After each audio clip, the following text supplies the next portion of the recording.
Sour cream. Give yourself a front wedgie.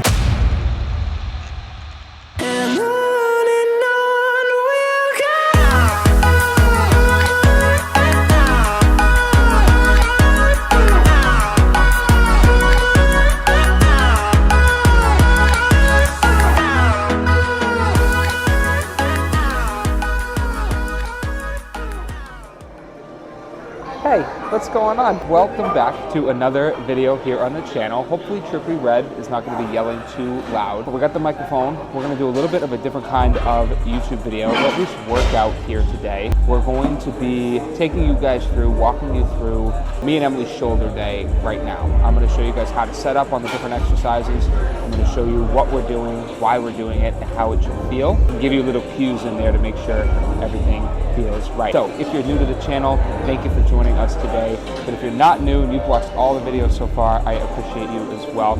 Either way, feel free to like the video, subscribe if you haven't. So without further ado, we're gonna get into the video. So as you guys see here in this video, it's really important, first off, to kick the weights up to your shoulders using your legs. This way you're gonna save a lot of energy that can be expended when pushing up your actual reps that you're trying to get. And it's also really important to have a spotter if you're going particularly heavy. As I say all the time, the gym is a beautiful place full of beautiful people, and everyone's willing to help, so don't be afraid to ask someone for a spot. Lastly, you just gotta push yourself. Keep constant tension on the shoulders while going up and down, but don't go down so far to where you can't dig yourself out of the hole that you're in. All right, so we're on to the next exercise. We're doing rear delt. Now sometimes I like to interchange the rear delts with the dumbbell press to start, because if you do rear delts to start, then you really warm up the shoulders, but the rear delt machine was taken, so it's really just personal preference. I usually prefer to do rear delts first, but again, it was taken, so we just hopped right into dumbbells. We didn't get the 90s, we only got it up to 80. It's definitely feeling heavy today, but it's okay, we roll with it. Rear delts are great. A lot of people neglect them, and you can generally do more than you think. But a little bit of a tip as we get in here. So for me personally, I like to hold the grips not by here, because I don't think you get a great squeeze out of that. I like to almost twist my wrist like this, because that way, when you set yourself up, kind of put your feet back. You almost want to rest your head. Oh, I'm probably screaming on my mic on the metal here.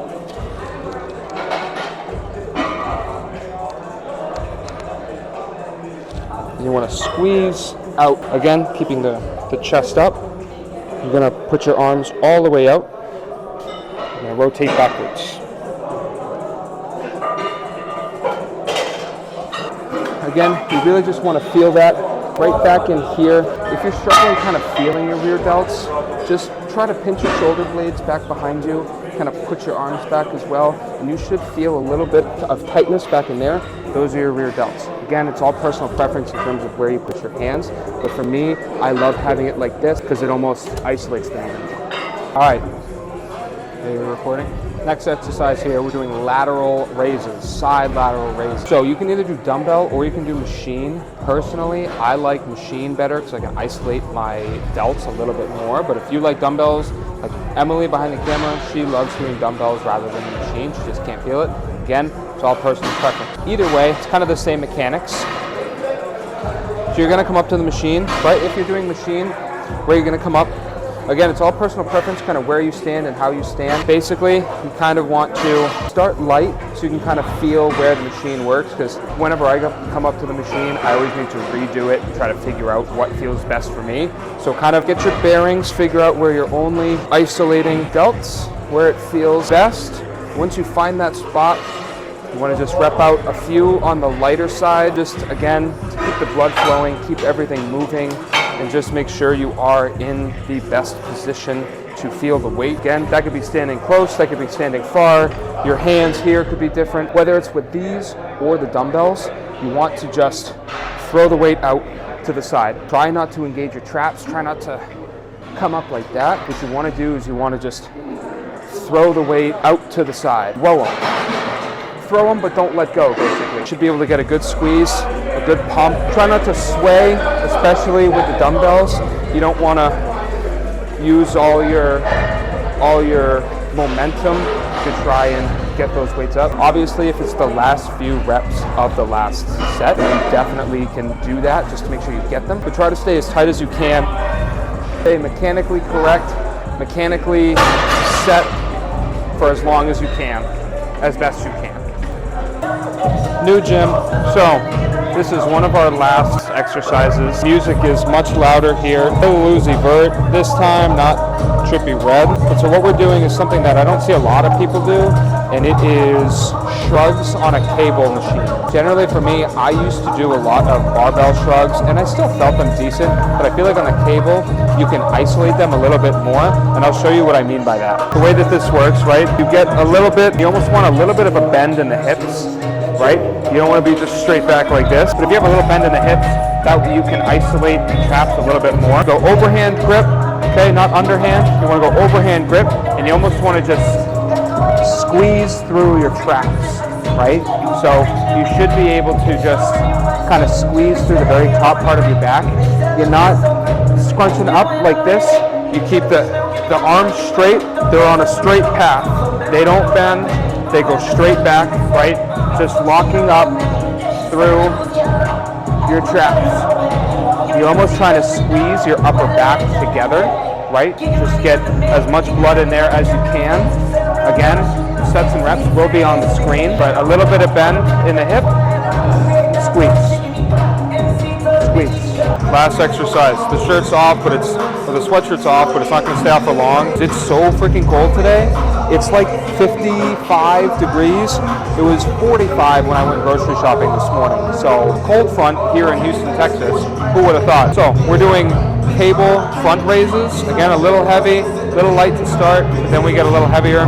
I like cable a little bit more than dumbbell just because there's tension throughout the whole exercise, and that's really what it comes down to. It's all time under tension. The longer your muscles are under some kind of physical tension, better the workout's going to be, the more they're going to grow. So step one is making sure it's down all the way so you don't give yourself a front wedgie. Basically, what you're going to do is you want to keep your arms straight, you want to keep them down, you want to keep them locked, all right? You're coming all through here. All through here is where you're going to feel all the tension. And again, with the cable, you want to keep constant tension. So you never want to relax, you never want to rest it, kind of take the weight off. You always want to be tense. So for me, I find it best to almost put my hands like this, right? Almost not necessarily over, but almost kind of twisting the bar, right? I find I get a better squeeze that way, okay? Again, you want to lean a little bit forward so you take your traps out of it, and you want to just focus on getting all squeeze, all tension coming out of the front part of your delt.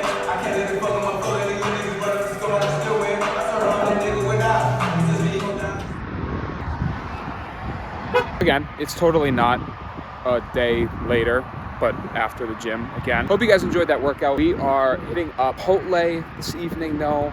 I will hold you guys as I do my order as well, as long as my phone doesn't die, because we are very low. But yeah, let's head in. A bowl, please. White. No beans. Can I do double steak, double fajita veggies? I'll do the tomato salsa, sour cream, cheese, and lettuce. All right, so we made it back to the apartment. I don't have to show you the meal. You guys already heard what I was getting. But the reason I wanted to show that, because this is a very informative video. The reason I wanted to show that was just to kind of give you an idea of how many calories, Chipotle is, how to be careful. And I've talked about this in videos before and on my Instagram stories. Generally, if I wasn't trying to put some mass on and get a little stronger for the time being, I generally wouldn't do the rice, I wouldn't do the sour cream, and I wouldn't do the cheese. The staples for me usually is double steak or double chicken. I do the double fajita veggies, usually pinto beans, and then lots of the tomato salsa. Sometimes cheese, maybe, we'll see. But for me personally, doing, my goals right now kind of give me a little bit of freedom with that. So I just wanted to talk about that a little bit. When you're going to Chipotle, the bowl that I got though, with no beans and the double steak, I think it only comes to probably around maybe 700 or 800 calories. But the bowls that I usually get that don't have the rice, cheese, and sour cream generally comes to maybe 600. It's probably between 4 and 5. So if you're trying to lose weight or just trying to maintain and don't want to get too fat, That's the way to go. We are going to wrap the video up. Hope you guys enjoy the informative style here. I know we're keeping it short again. If you guys have liked these shorter videos, please let me know down below. I appreciate you guys tuning in today. Please feel free to like the video and subscribe if you haven't. Be yourself, be kind to others, and of course, trust your process. Hope you guys enjoyed, and we will see you in the next one.